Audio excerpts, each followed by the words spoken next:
Oh, there we go. So, greetings. This video, if I can, is going to be about mysticism and I guess some fundamentals into entering that.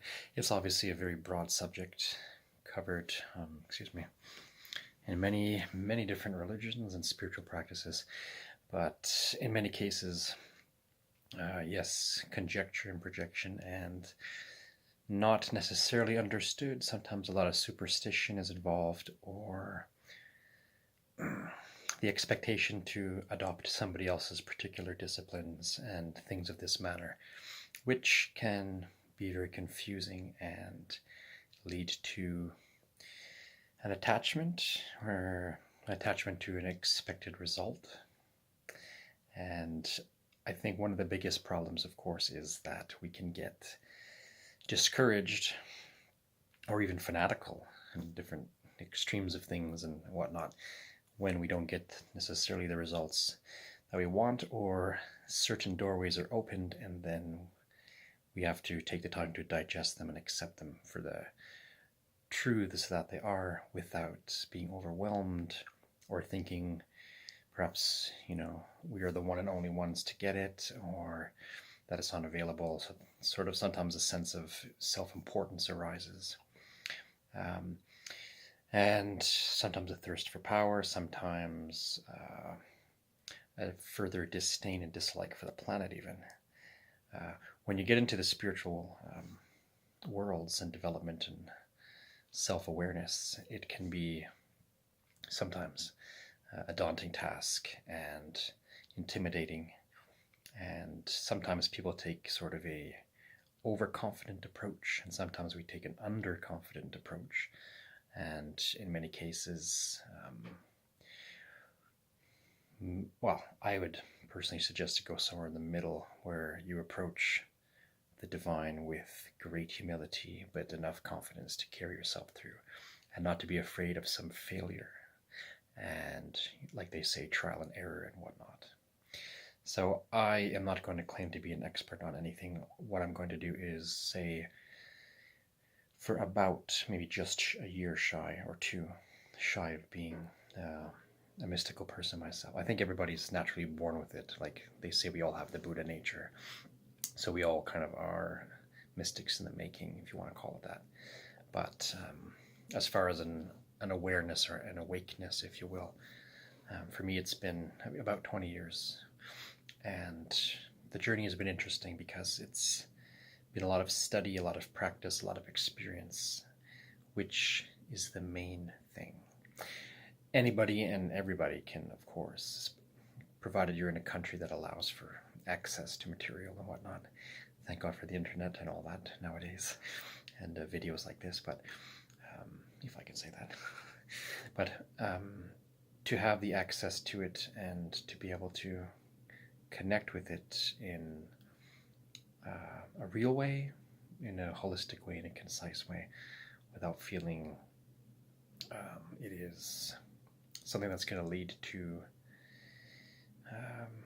it's hard to say. If you feel, I'll reword that, what I'm trying to pass across. If you are thirsty for the deeper knowledge of reality, the deeper awarenesses of the self, of being, and the thirst for connection with divinity, with source, with real rhyme and reason and purpose of existence, if you're an existentialist of any kind, you're going to be drawn to these things. And of course there are many steps, many layers and levels to peel off.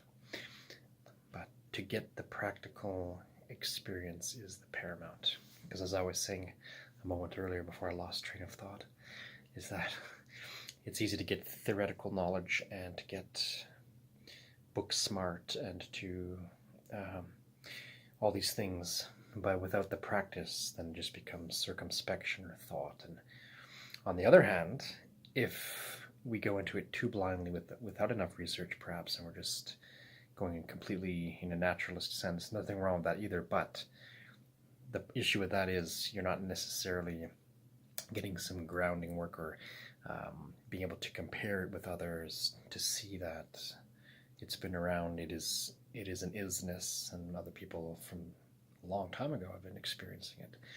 So it can give a certain particular type of person a power trip. It can give us this extra superstitions. It can give us fear of the world, fear of self, fear of entities, a lack of discernment with entities, because some are good, some are bad, some are neutral.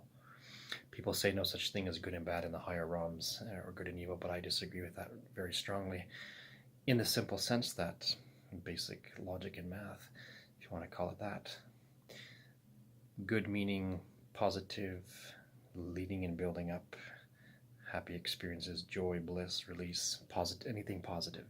The word good exists because there is good, and positive exists because there is positive.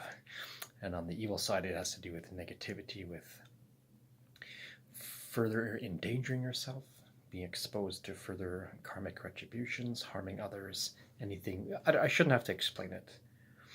I think some people have an issue with their own free will, so they get nervous when they think of good and evil, and they feel like they're boxed in to some strange gray place.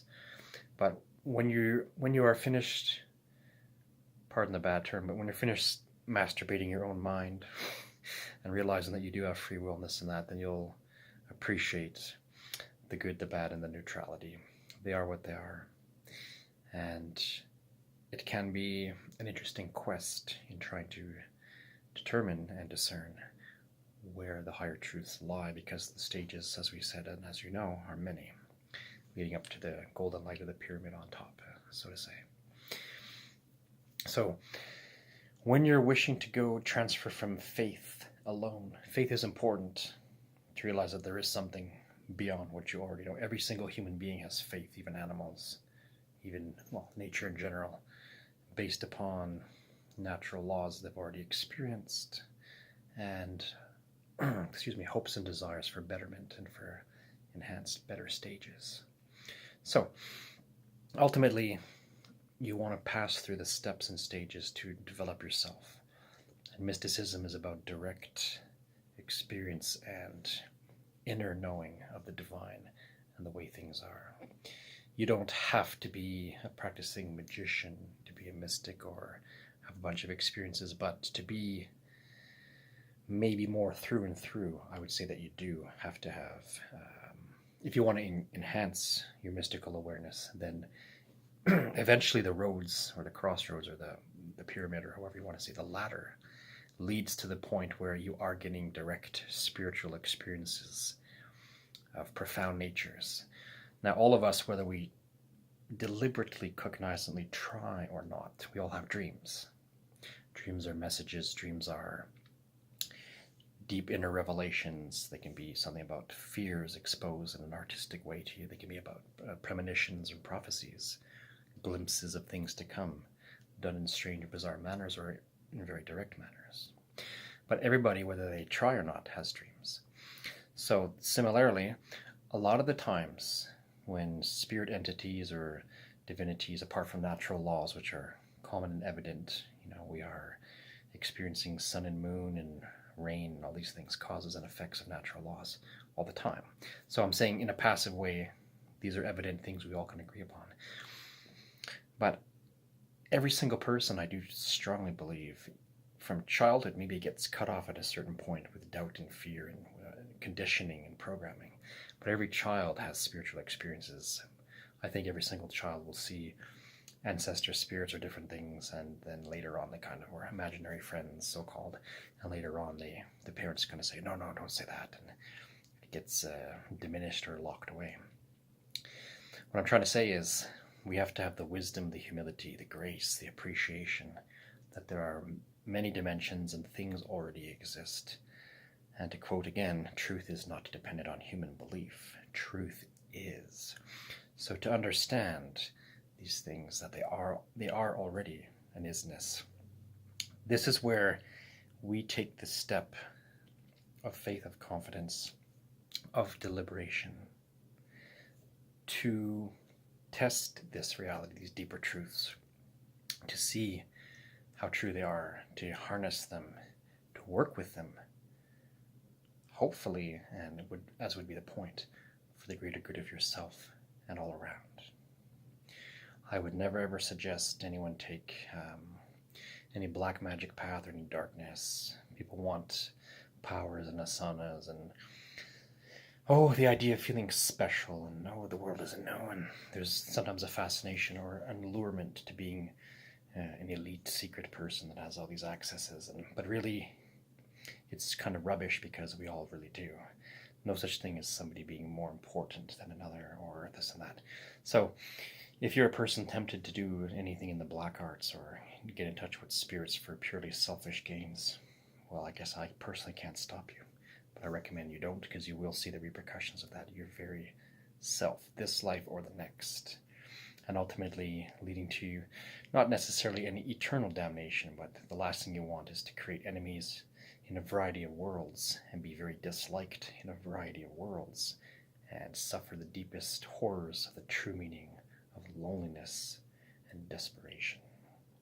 Because those karmic effects take place and they can perhaps put you in a really bad spot for a while. Maybe not eternally, but anyway, that aside, I don't think most people watching this want to tap into darkness. But the reason why we mention darkness is because there is no dark without light and light without dark. And to realize that also is a reality.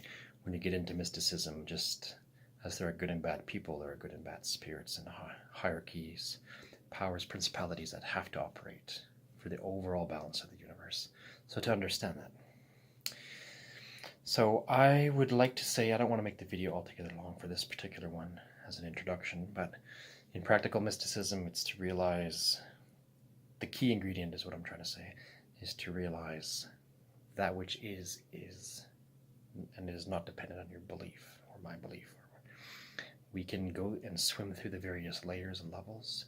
They are available. There are some shocking truths which you can be exposed to. You can verify indeed, and not just taking other people's word. The most important thing about mysticism is to realize your divine self, and direct experience is paramount. I like to read. I have a nice book collection, which is small compared to what I would like it to be, but time and space and money.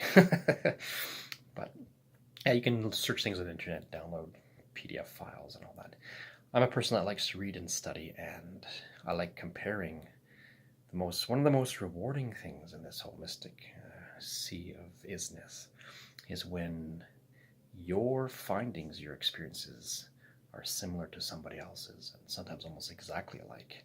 And it gives you the great piece to say, oh, so it is a truth. Oh my God, this thing that happened to me, this experience with some entity or this revelation or a very bizarre occurrence happened to somebody else. And not just that, but thousands of years ago, and it's still happening now. It's verifiable and repeatable, and is a scientific thing. It is a science. So, terms aside, we have our preferences. What I simply recommend for the beginning and the end is humility and grace, and approaching it with reverence. I don't want to necessarily use the word fear, but it's going to come into play whether we like it or not. Meaning, to be aware that there are some things there, and if we open doorways, not necessarily can go back. And I'm not meaning you put a curse on yourself accidentally and then oops, you're screwed for life. I just mean once you're aware of something, it's kind of hard to forget that it happened or it exists. So be prepared. Are you prepared to face the reality of multidimensional existences and all that? The main thing is to have a desire for truth and wisdom, wholeness, holistic health, happiness, and empowerment to further yourself in grace, beauty, and truth, to get close to the divine God, whatever you wish to call it, the divine source, to know the Father, Mother, Almighty. Call it exactly what you want. I don't have a better term than you. But getting closer and closer to that is the path of the mystic. And whatever curves and trials and tribulations and roads you take, and U-turns you take, let it be. Don't regret. Face it with courage. Face it with a deep, heartfelt, sincere desire that you are loved and protected, and you want truth and you want awareness of reality. And indeed you will get, as they say, peace sublime. And when you are aware of something and adapt to it, it rests deep upon you, within you, you'll be very happy. And you'll walk around realizing not everybody gets it. You can read auras a lot better. You'll get natural siddhis, as they say in the Hindu schools, powers, siddhis. And they'll just be, and you don't have to be overly proud of it or anything, but you'll read auras and you'll have abilities to see energies and get to, well, if you do it, you'll see yourself, or perhaps you already know. And that is good for other people who are not even into it, because even subconsciously or in the higher auric ways or the Akashic worlds, you'll influence them, and for the good. Just being who you are and having those energies awake and being in the presence of others, it can help them also. But anyway, the main thing is humility, grace, and taking the steps into the development of self. If you feel called to read something or practice something, doesn't matter, east, west, north, south, any ancient traditional school of training or any shamanic practice or meditation, go for it. With reverence, with happiness, with a desire of growth, the benefit of self and others. You can't go wrong. If that is your true intention, then you won't face anything bad. Be prepared to face something negative if it does happen. Realize you're not the first.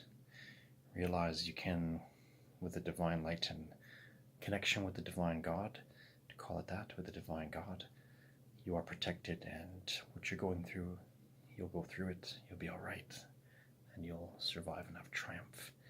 And with that triumph, that much more knowledge and power and humility and happiness also.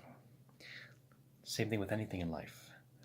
Going through this and that or the other trial, you're stronger and wiser and better for it.